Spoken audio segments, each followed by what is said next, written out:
Hello guys, welcome to my channel. ఈరోజు మన story a crow and a fox story అన్నమాట. ఒకానొక అడవిలో ఒక కాకి ఆహారం కోసం వెతుకుతూ ఉంటుంది. దానికి ఒకసారి ఒక చీజ్ ముక్క దొరుకుతుంది. ఆ చీజ్ ముక్కను తీసుకెళ్ళి ఒక చెట్టు పైన నిలబడుకుని తింటూ ఉంటుంది. అటుగా వస్తున్న ఒక నక్క ఆ కాకి ఆ చీజ్ ముక్కను తినడం చూస్తూ ఉంటుంది. అది ఎలాగైనా ఆ చీజ్ ముక్కను తీసుకోవాలని చెప్పి ఒక ప్లాన్ వేసుకొని ఆ కాకి దగ్గరికి వెళ్తుంది.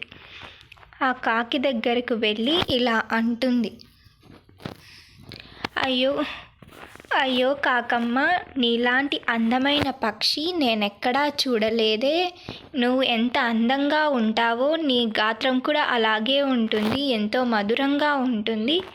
నా కోసం ఒక పాట పాడుతావా? నువ్వు ఎంత అందంగా ఉన్నావో అలాగే అంత మధురంగా పాడుతావు, నా కోసం పాట పాడవా అని చెప్తుంది. కాకి అదంతా నిజమే అనుకొని ఆ పొగడ్తలకు నమ్మి కావు కావుమని అరుస్తూ ఉంటుంది. అప్పుడే ఆ చీజ్ ముక్క కింద పడిపోతుంది. ఆ చీజ్ ముక్కను ఆ నక్క తీసుకొని పారిపోతుంది. అప్పుడే ఆ కాకి అనుకుంటుంది, ఎప్పుడూ పొగడ్తలు నమ్మకూడదు అని. ఇప్పుడు మోరల్ ఆఫ్ ద స్టోరీ ఏంటంటే, ఎవరైనా ఏదైనా చెప్తే అది పొగడ్తలలాగా ఉంటే ఎప్పుడూ పొగడ్తలను నమ్మకూడదు.